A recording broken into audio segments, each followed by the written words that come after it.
Abramos la Biblia, hermanos, en la primera carta del apóstol San Juan, en el capítulo 2.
Versículo 1.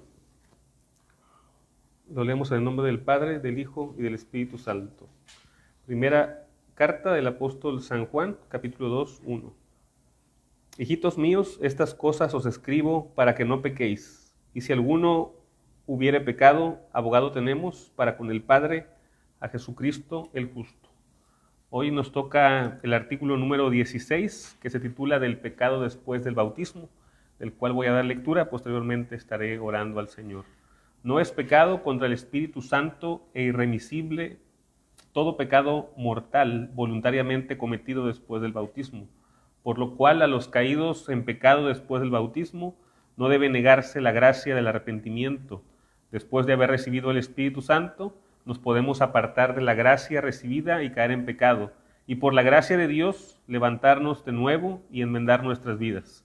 Por lo tanto, debe condenarse a los que dicen que ya no pueden pecar mientras vivan, o los que niegan que pueden ser perdonados los que verdaderamente se arrepienten. Oremos. Padre Todopoderoso, en esta noche venimos delante de ti para pedir, Señor, que tu Espíritu Santo nos dé dirección en este momento, que tu palabra ha de ser expuesta, porque solamente ella es viva y eficaz. Lo que nosotros podamos decir, Señor, puede tener error, puede tener mancha, Señor, más. Por otro lado, también confiamos en la obra del Espíritu Santo que hace que aquel que predica tu palabra pueda predicar con verdad todas las cosas, y asimismo todos aquellos que escuchan tu palabra también puedan recibirla en sus corazones, y que pueda ser de consuelo, pueda ser también un llamado al arrepentimiento, o pueda ser también un ánimo, Señor, para vivir en santidad. Te pido todo esto para que sean gratos los dichos de mi boca y las meditaciones de nuestros corazones delante de ti, oh Dios, roca nuestra y redentor nuestro. Amén. Y en el título de hoy es Cristo, abogado de los pecadores arrepentidos. El texto ya lo hemos leído y existe aquí una pregunta que ha acompañado a la iglesia desde los primeros siglos y que hoy todavía está en boga esta pregunta: ¿qué ocurre cuando un cristiano verdadero cae en pecado? ¿Qué sucede cuando un cristiano verdadero cae en pecado? Y algunos responden que un verdadero creyente no puede caer en pecados graves.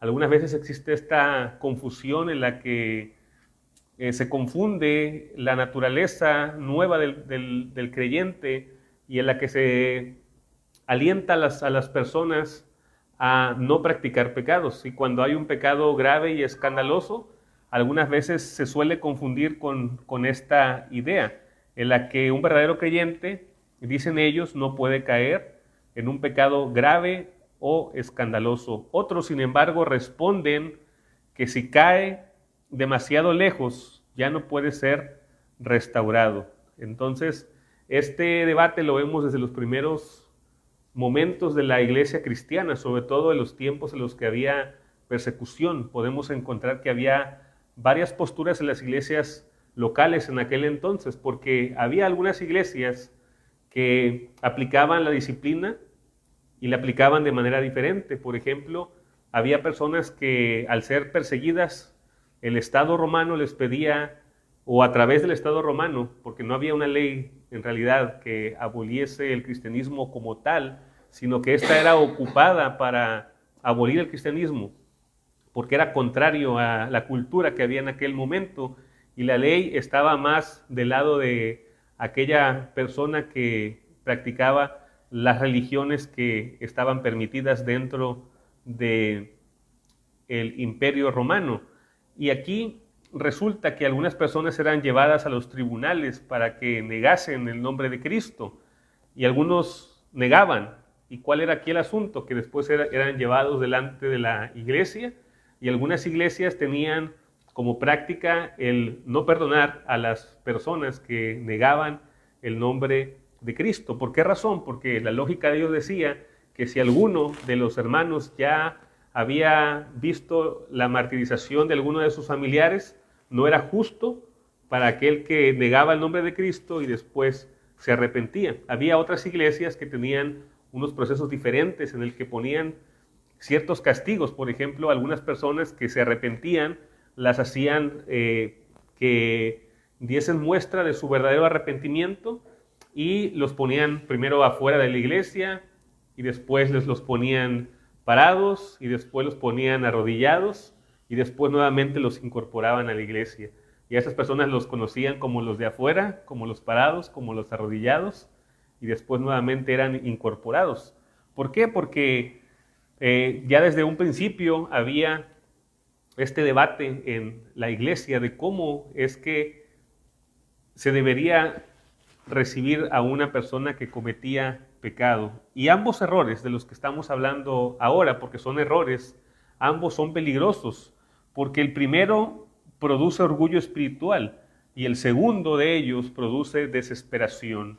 Este artículo que acabamos de leer, de los 39 artículos, fue escrito precisamente para responder esta cuestión pastoral, ya en una controversia más reciente, no de la que estoy hablando yo de los primeros siglos, sino ya una más reciente y formal. Bueno, no tan reciente a nuestros tiempos, pero posterior a los tiempos de la persecución. Ahí se afirmaba que los creyentes pueden caer en pecado después del bautismo, pero que también no debe negarse la gracia del arrepentimiento a quienes verdaderamente vuelven a Dios, es lo que dice nuestro artículo. Y nuestro texto esta noche nos demuestra una respuesta bíblica. Aunque el creyente debe luchar contra el pecado, cuando cae tiene un abogado delante del Padre, que es Jesucristo, el justo.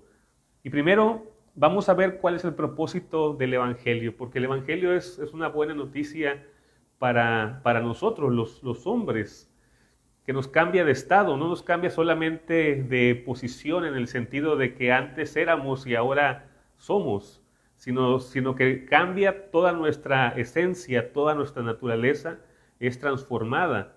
Algunos de los predicadores llegan a decir que hay una nueva creación en las personas y que esta creación es de tal magnitud como cuando Dios dijo que fuera hecho los cielos y la tierra, o como cuando Dios creó la luz, o cuando Dios creó las cosas que hay en este mundo y que nosotros podemos ver. Dicen que es de esta manera esta obra de Dios llamada nuevo nacimiento. Entonces esta es una buena noticia para nosotros, porque el propósito del Evangelio de Dios primeramente es que no pequemos, es que tengamos esta separación, que muramos al pecado para que muriendo al pecado vivamos en Cristo y para Cristo. Y aquí vemos este texto que está muy ad hoc al artículo que hemos leído, estas cosas os escribo para que no pequéis. Entonces la intención del Evangelio es que nosotros no pequemos, porque la gracia nunca es una excusa para la desobediencia. Cristo no murió para que continuemos cómodamente en nuestros pecados. Nos salvó para hacernos un pueblo santo. Esta es la realidad cristiana, esta es la realidad del Evangelio, este es el mensaje que nosotros predicamos, que el propósito del Evangelio no es salvar al hombre del infierno únicamente, no es librarlo de un castigo eterno, sino es que su naturaleza sea transformada de manera que no peque. ¿Qué sucede ahora con aquellos que pecan o con aquellos que no quieren buscar a Dios, que no buscan la santidad de Dios? Pues también hay una respuesta, no solamente es que no quieren hacerlo, sino que también es que no pueden hacerlo, porque su naturaleza está inclinada hacia lo malo, está inclinada hacia aborrecer a Dios y a todas sus leyes. Pero el Evangelio tiene esta buena noticia para nosotros, que ahora nuestra vida ha sido transformada y ha sido acomodada acorde a la vida de Dios, a la vida que Dios dio al hombre a un principio, para que nuestro corazón sea un corazón conforme al corazón de Dios. Y los reformadores ingleses insistían constantemente en esta verdad, que la justificación es por fe solamente, pero la fe verdadera nunca permanece sola, siempre nos va a producir frutos de obediencia. Una persona que ha nacido de nuevo va a ser una persona que va a obedecer a la palabra de Dios, que va a buscar obedecer a la palabra de Dios a toda costa, y que aunque falle, no se va a rendir, sino que va a perseverar en esta búsqueda de lo que llamamos santidad, esta búsqueda de lo que podemos llamar en términos cristianos excelencia, esta búsqueda en la que nosotros procuramos cada día limpiarnos de aquellas cosas que estorban a nuestra comunión con Dios. Entonces, el mensaje del Evangelio no solamente es que tenemos una especie de comodín por la cual, si nosotros pecamos, de todas maneras Dios nos recibe, sino que también está este intenso combate entre lo bueno y lo malo, de lo cual el creyente siempre va a procurar lo bueno, pero no lo bueno que está establecido en la humanidad o lo bueno que se nos ocurre a nosotros, sino aquello que Dios en su palabra ha revelado que es realmente bueno. Y por esto es que este pasaje nos invita a que podamos examinarnos, para que podamos ver el estatus en el cual estamos viviendo nosotros. Estamos luchando contra el pecado, porque el Evangelio es que se nos escribe para que no pequemos. Nos pone la vara bastante alta, nos escribe para que no pequemos. Entonces la pregunta aquí es, ¿nosotros estamos luchando contra el pecado? ¿O hemos entendido un falso evangelio en el que pensamos que pase lo que pase y hagamos lo que hagamos, no importa? Porque de todas maneras Dios tiene la obligación de aceptarnos tal cual somos. Y no es así. La palabra de Dios se ha escrito para que nosotros no pequemos. Entonces, la pregunta que debemos hacernos es esta: ¿estás luchando contra el pecado? Y debemos ir aún más allá de esta simple pregunta, porque creo que la hacemos constantemente, porque se nos predica constantemente a nosotros y se nos invita en la predicación a hacernos esta pregunta. Pero aquí ahora tenemos que determinar qué cosa es luchar. ¿Qué cosa es luchar? Y luchar es hacer algo. ¿O solamente estamos pecando de alguna manera y nos está causando pesar? Porque ese también puede ser un engaño sutil que nos invita a vivir una vida religiosa diferente a la vida religiosa que Dios quiere que vivamos.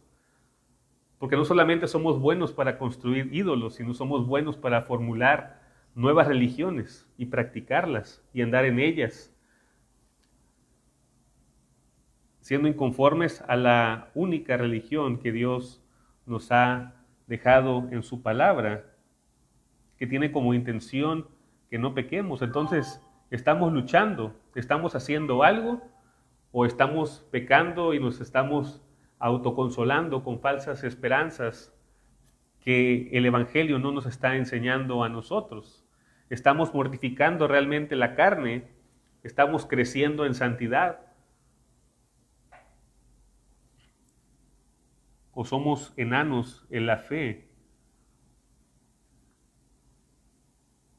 Porque si no estamos luchando, entonces quiere decir que no estamos comprendiendo realmente el Evangelio. ¿Y qué significa que estemos luchando contra el pecado? Significa que estemos buscando al Señor primeramente antes que todas las cosas, mas buscar primeramente el reino de Dios y su justicia, y todo lo demás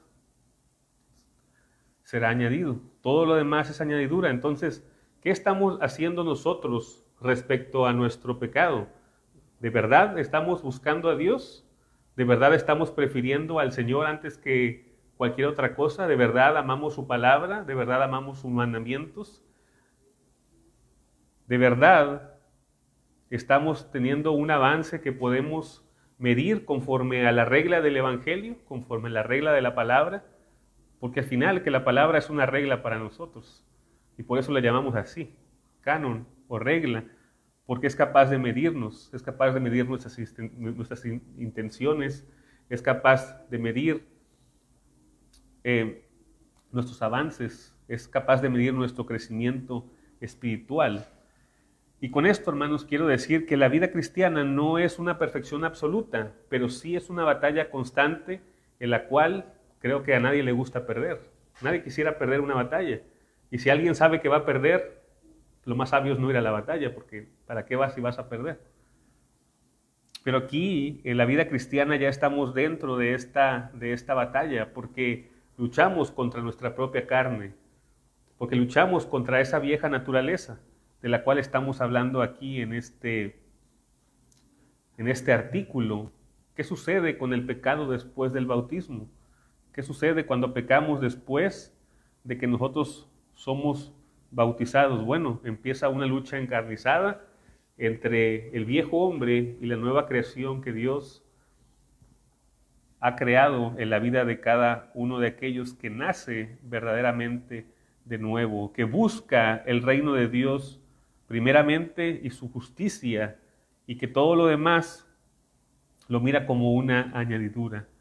Pero en segundo lugar, este artículo nos muestra a nosotros que los verdaderos creyentes todavía pueden caer en pecado. Entonces, en segundo lugar, nos muestra esto, y si alguno hubiera pecado. Entonces, el Evangelio se ha dejado primeramente para que no pequemos, pero también la palabra de Dios nos dice que aún el creyente más devoto, el creyente más genuino en sus intenciones, puede caer en pecado. Decía, había un hermano que ya era grande de edad y contaba, decía, no, a los viejitos ya el diablo no nos tienta, decía.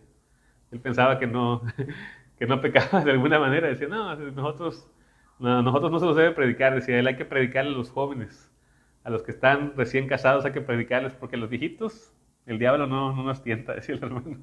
Y ya después una vez llega el hermano y dice, no, dice, ya me di cuenta que el diablo sí tienta a los viejitos.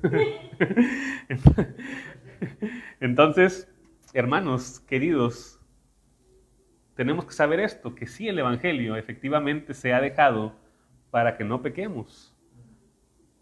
Este es el ideal, esta es la meta, esto es lo que nos gustaría que sucediese en la vida de cada uno de nosotros. Y tenemos que ser duros y agudos a la hora de presentar esta verdad del Evangelio. Pero también hay que presentar la otra parte, que si bien este es el ideal, la realidad en la que nosotros vivimos es que no nos podemos despojar de la pecaminosidad y de la maldad. Por eso, continuamente el Señor nos ha mandado a orar y perdónanos nuestras deudas, ¿verdad? Entonces, ¿por qué se nos manda a orar de esta manera? Porque ciertamente, por más que nos esforzamos por hacer lo bueno y lo correcto, pecamos. Porque no hay ninguna cosa que hagamos que no tenga mancha alguna. Por más de que nos esforcemos, por más de que queramos hacer las cosas de manera impecable, siempre va a existir algo que va a estar manchando nuestra obra, naturalmente. Y aquí es donde entra la obra de Cristo para poder rescatarnos y decirnos que hay esperanza en el Señor. Pero no nos baja a la vara, sino que dice aquí la palabra de Dios que se nos escribe para que no pequemos. Entonces debe de haber un esfuerzo constante de parte de nosotros. Y este esfuerzo se debe dar por el deseo implantado en la nueva vida del creyente. Pero aún con todo este esfuerzo, habrá pecado en nosotros. Entonces, no dice este pasaje que ya no se va a pecar, dice si alguno hubiere pecado. Esta idea tenemos que entenderla en el contexto en el cual se está hablando. Esta carta está dirigida a los cristianos. No es una carta que está dirigida a las personas que no han nacido de nuevo, sino es un consuelo exclusivo para aquel que es creyente. Por eso no dice si algún incrédulo ha pecado, sino dice si alguno hubiera pecado. ¿Quién? Alguno de ustedes que ha creído en Cristo hubiera pecado. Entonces nos está hablando a nosotros de manera particular y de manera exclusiva. Porque para los que están afuera en el mundo, este texto desgraciadamente no aplica para ellos. Desgraciadamente no es un texto que los pueda consolar de alguna manera. Por el contrario, es un texto condenatorio, porque no hay abogado para ellos, porque no hay salvación para ellos si antes no vienen a Cristo y Cristo les implanta esta nueva vida e impone su espíritu en ellos para que tengan este deseo de no pecar. Pero es un consuelo muy grande para nosotros. Y la Escritura está llena de muchos ejemplos respecto a esto. Providencialmente, el día domingo estábamos hablando acerca de esta práctica que tenemos los cristianos, que es la confesión y la absolución. Esta confesión que decimos que si bien Roma la pervirtió, es una práctica en la cual podemos encontrar aliento y ánimo, en la cual podemos encontrar nosotros todo el poder de Dios a través de la misma iglesia, en donde Él ha establecido a ministros capaces de poder aconsejar a algunos y brindarles el consuelo a través de la palabra. Y vimos en aquel sermón que Pedro negó al Señor 3 veces. También podemos agregar en esta reflexión de hoy que David cayó en adulterio y homicidio, pecados muy graves, pecados de los cuales hoy nos escandalizaríamos que un cristiano cometiese, y que los corintios también cometieron pecados muy graves, de los cuales también en las iglesias de hoy día creo que no se habla, afortunadamente no se habla, pero todo este registro ha quedado allí para que nosotros podamos entender que el pecado más grave que el hombre pudiese cometer, Dios está ahí para poder restaurar a aquel que ha caído. Y por eso es que nuestro artículo está diciendo que aún después del bautismo no se le debe de negar la gracia del arrepentimiento a aquel que verdaderamente se arrepiente, porque ha recibido al Espíritu Santo. Pero sin embargo, sí que nos podemos apartar de esta gracia recibida y caer en pecado. Pero por la gracia de Dios, el Señor ha de levantarnos de nuevo y ha de ayudarnos para que nuestra vida sea enmendada. Entonces, ¿qué es lo que ocurre? Porque aunque hemos sido regenerados, todavía vivimos en la carne, tal como el apóstol San Pablo lo enseña. La lucha con la carne y contra el espíritu, y al revés, el espíritu está en contra de la carne. Entonces, este artículo está reconociendo la realidad con gran sabiduría, que después de haber recibido el Espíritu Santo, el hombre puede caer en pecado. Y esto no debe llevarnos a la indiferencia, debe llevarnos a la humildad, debe llevarnos a saber que no hay cosa alguna que no hagamos sin pecar, pero que el Señor está allí para poder subsanar todas aquellas cosas que nosotros de alguna manera hacemos mal. Hermanos, es como cuando tenemos un hijo al cual estamos enseñando a hacer alguna cosa. Pensemos en un trabajo de carpintería que estamos enseñando a nuestro hijo, lo tomamos y le decimos, mira, haz este trabajo. Y es muy probable que la primera vez que lo haga no le quede bien. Pero ¿qué va a hacer el padre? No va a ir y lo va a regañar. Lo que va a hacer el padre es que va a hacerlo de manera correcta. Le va a decir, mira, se hace de esta manera. Y Dios actúa así con nosotros. Nos ha dejado su palabra como este manual de enseñanza en el cual nosotros tratamos de hacer las cosas de la mejor manera porque somos hijos de Dios, pero a la vez fracasamos porque somos como pequeños niños. Y entonces viene el Señor y acaba de hacer este trabajo que nosotros no hicimos de la manera correcta. Y se presenta así Él como el gran maestro y también abogado para nosotros. Y por eso es que en todo momento el cristiano debe de caminar humildemente en esta vida, reconociendo que es Dios el que nos salva, que es Dios el que perfecciona nuestras obras. Lo que leíamos hoy en el Salmo también, el Señor cumplirá su propósito en cada uno de nosotros. ¿Qué significa? Que no habrá falla. Significa que Dios se ha propuesto que nosotros de alguna manera ganemos esta batalla que es imposible de ganar a través de su propia fuerza. Y aquí también recordamos al apóstol San Pedro que cayó. Así también nosotros debemos de velar y orar. Se nos llama a la vigilancia constante. ¿Por qué? Porque somos personas que tenemos tendencia hacia lo malo. El cristiano tiene tendencia hacia las dos áreas, hacia lo malo y hacia lo bueno. Hacia lo malo por su propia naturaleza con la que ha nacido y hacia lo bueno por la nueva naturaleza que Dios ha implantado en él. Así que de este modo tenemos a nuestro abogado, el cual es Cristo. Cristo es el abogado de todos los pecadores arrepentidos. No es un abogado que trabaja para cualquier persona.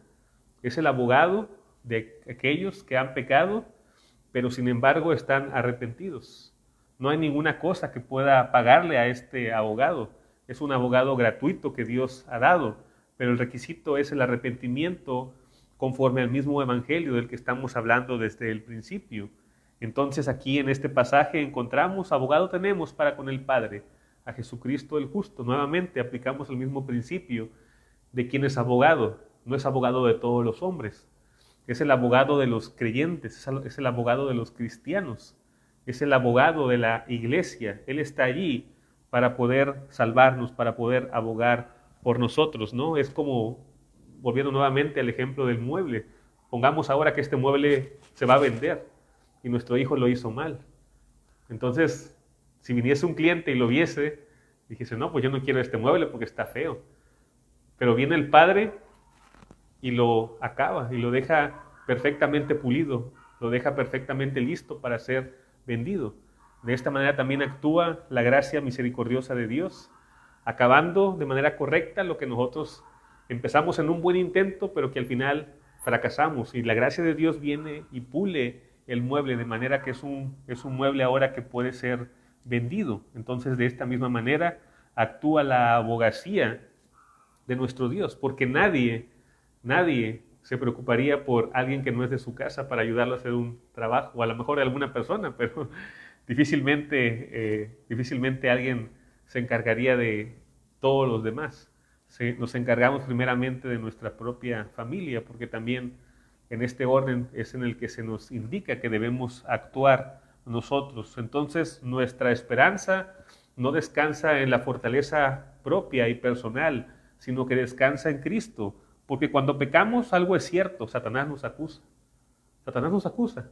Tenemos a alguien que está ahí constantemente para acusarnos y para mostrar todos nuestros errores y todo lo que hacemos mal. Nuestra propia conciencia también nos acusa a nosotros. Tampoco a veces es muy amiga nuestra porque nos acusa. Y la ley misma que se tipifica con Moisés, nos acusa también. Pero es Cristo quien intercede por los suyos, no porque el pecado sea pequeño o sea insignificante, sino porque su sacrificio es perfecto. Entonces, ya que su sacrificio es perfecto, cubre todas las cosas.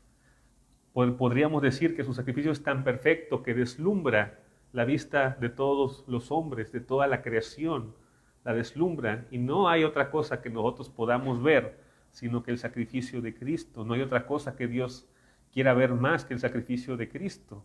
Y ahí dentro de ese sacrificio de Cristo que es perfecto, es que nos mira a nosotros, es que mira la obra de Cristo. El teólogo Robert Leighton observaba que la mirada del creyente debe distinguirse a menos a la profundidad de su caída y más a la suficiencia de su Salvador.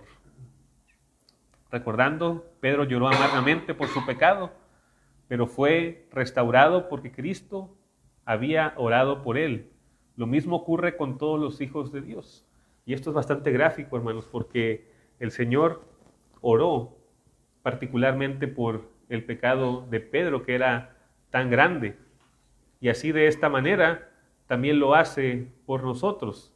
También el Señor ora por nosotros, el Señor ora por sus hijos, el Señor intercede por cada una de ustedes y por cada uno de ustedes, por cada uno de nosotros lo hace. ¿Por qué? Porque tenemos este abogado, a Jesucristo.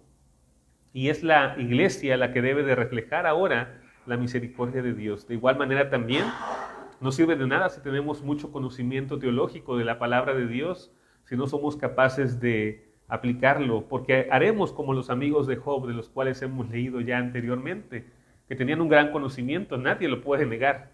Su conocimiento era tan grande, era tan vasto, que sus palabras logran enredar.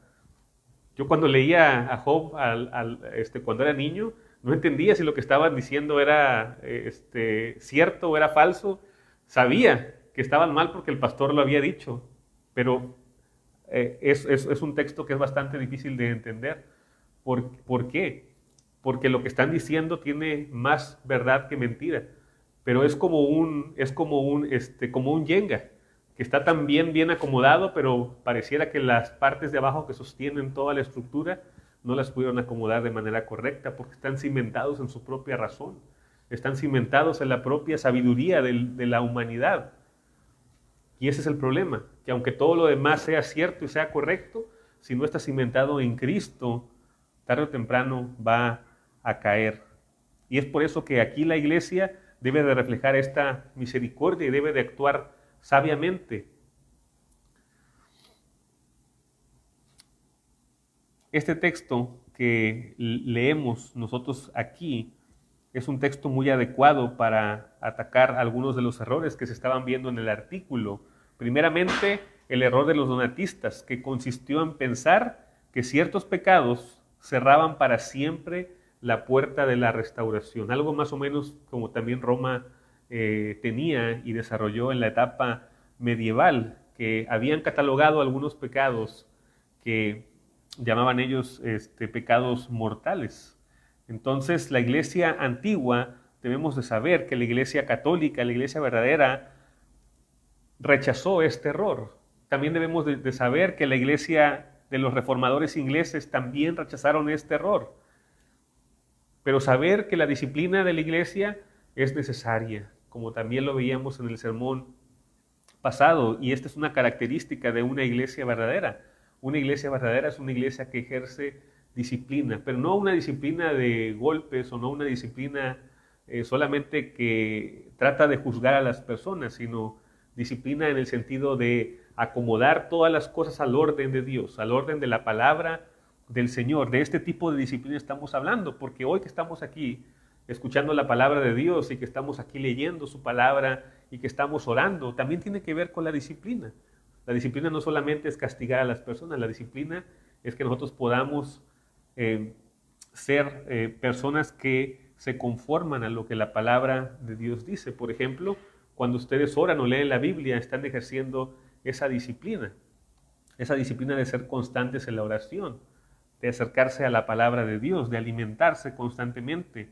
Y asimismo, cuando nos reunimos también, por eso este pasaje que cita San Juan Crisóstomo en nuestro libro de oración común, no está desconectado cuando dice que están 2 o 3 congregados. Algunos le entienden que sí, algunos dicen, no, es que ese pasaje no tiene nada que ver con eso. Bueno, porque tal vez ven la disciplina solamente en el sentido de castigo y no lo ven en el sentido de comunión. Porque congregarse también requiere disciplina, porque orar juntos requiere disciplina, porque el llevar el control de cómo se debe adorar a Dios requiere disciplina. Es parte del ejercicio como cristianos. Entonces, la disciplina de la iglesia es necesaria en todo sentido para bendición espiritual. Y el pecado no debe ser ignorado en ninguna manera, pero tampoco debemos olvidar que la fidelidad de toda disciplina cristiana es la restauración. Este es el objetivo hacia el cual debemos apuntar nosotros. Los amigos de Job erraron porque acusaban a Job sin saber lo que realmente estaba ocurriendo. Job no sabía tampoco lo que pasaba. Pero sin embargo dice que en todo aquello que Job había dicho no había pecado, porque simplemente llegó a esta conclusión. No sé qué es lo que sucede, pero lo que sí sé es que el nombre del Señor es bendito. Esto es lo único que sé y esto es lo que confesó Job, mientras que sus amigos llegaron no únicamente para consolarlo, porque posiblemente su intención sí era consolarlo, pero la intención de su consuelo se quedaba en esta sabiduría humana que no puede traer un consuelo en su totalidad. Entonces es por eso que debemos recordar siempre que el objetivo de la disciplina es la restauración del hombre. ¿Por qué? Porque este es el objetivo del Evangelio de Dios, que el hombre sea reconciliado con Dios. Y nosotros hemos sido llamados a participar de este ministerio de la reconciliación. Cuando un hermano se arrepiente, debemos recibirlo como Cristo nos recibió a nosotros. Hermanos, es cierto, lo que ocurría en aquellos tiempos no era algo superficial. Algunas personas habían perdido a sus familiares porque ellos no habían negado a Cristo. Y llegaba alguno o lo negaba, escapaba de la muerte temporal y después quería regresar a la iglesia. Y entonces ellos tenían que balancear esto y decían unos, no es justo que estos no negaron a Cristo y fueron torturados y martirizados, mientras que aquellos que lo negaron ahora sean recibidos dentro de la iglesia. Pero ¿qué hizo el Señor? Porque Pedro también cometió el mismo pecado de negarlo, mas fue recibido e integrado nuevamente a la iglesia. Ahora, esta idea de la disciplina no es que nosotros tomemos a la ligera los pecados, sino que sepamos que no hay pecado que Dios no pueda perdonar, pero todo eso también está sujeto a lo que ocurre conforme a las leyes civiles. Por ejemplo, ¿qué sucede cuando una persona asesina?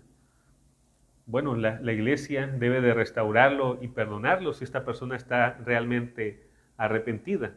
Pero lo que no puede hacer es no llevarlo a los tribunales o dejarlo allí y ocultar su pecaminosidad. Entonces la iglesia no está obligada a quedarse estática en ese sentido, que las leyes tienen que aplicarse de manera adecuada. ¿O qué sucede cuando alguien comete adulterio? Alguien que está en un ministerio, por ejemplo, ¿qué sucede? La iglesia tampoco está puesta ahí para que lo tome nuevamente como si nada hubiese pasado. Tiene que evaluar siempre la situación y actuar con sabiduría. Y lo digo así, hermanos, de manera general, porque no todos los casos son exactamente iguales. Cada caso debe de evaluarse y cada caso tiene su propia conclusión. Así pues, algunas veces que pecamos se sufren algunas pérdidas en la pecaminosidad, pero esas pérdidas no están sueltas, no están fuera del control de Dios. Aún así, Dios ha de cumplir su propósito en aquellos que pecan después del bautismo, independientemente de cuál sea la gravedad de su pecado. Y esto, hermanos, que encontramos en este artículo, pues se daba no solamente por la mala enseñanza de estas personas que encontramos aquí nosotros, sino que se da porque cada uno de nosotros debe de entender que tenemos esta necesidad de constantemente recurrir a Cristo. Este artículo número 16 nos recuerda una verdad preciosa para la vida cristiana, que el creyente puede caer, pero los creyentes también pueden levantarse por la gracia de Dios. Ningún creyente que caiga va a quedar postrado. Cualquier creyente que caiga en pecado o en algún mal terrible, sepa que Cristo lo ha de levantar. Por lo tanto, no vivamos confiados en nuestras propias fuerzas. A la hora de meditar en este artículo es para que no vivamos confiados en nuestras propias fuerzas, ni siquiera en las fuerzas de los sacramentos, porque esta era la idea de este artículo, que algunos al haber trastornado el sacramento del bautismo pensaban que después de este ya no había razón para pecar y que si pecaban de alguna manera, pues perdían su estatus delante de Dios. Pero también se ha escrito este pasaje para que no juguemos con el pecado y para que no desesperemos cuando caigamos. Es para que miremos a Cristo, a nuestro abogado, el mismo Señor que restauró a Pedro, sigue restaurando a los pecadores arrepentidos hoy día. Mientras peregrinamos en este mundo, esta promesa permanece firme para nosotros. Y si alguno hubiere pecado, abogado tenemos para con el Padre, a Jesucristo el justo. Así que acudamos a Él esta noche con arrepentimiento, con fe y con gratitud, porque nuestro Salvador no solamente murió por nosotros, sino que también vive para interceder por nosotros en todo tiempo. Amén. Oremos. Padre, gracias te damos, Señor, porque tú nos perdonas, Señor, y nos absuelves de todo pecado. Y te adoramos también, Señor, porque a través de tu iglesia, Señor, que es frágil por sí misma y por naturaleza, le das esta fortaleza cuando es permeada por ti a través de tu Santo Espíritu. Te pedimos, Señor, que si alguno de nosotros hoy o alguno de aquellos que nos está escuchando a través de esta transmisión, Señor, ha quedado desconsolado por algún pecado que le haya hecho perder una batalla, te pedimos que tú traigas restauración, Señor, y que les bendigas abundantemente, Señor, que produzcas arrepentimiento sincero, Señor, en nosotros cuando pecamos, Señor, y que podamos ver tu gran gloria y majestad a través del perdón que encontramos en el santo Evangelio de Jesucristo. En tus manos nos quedamos ahora, Señor, para continuar con las demás oraciones y por estas necesidades que tenemos. Cada uno de nosotros las ponemos delante de ti en el nombre de Jesucristo. Amén.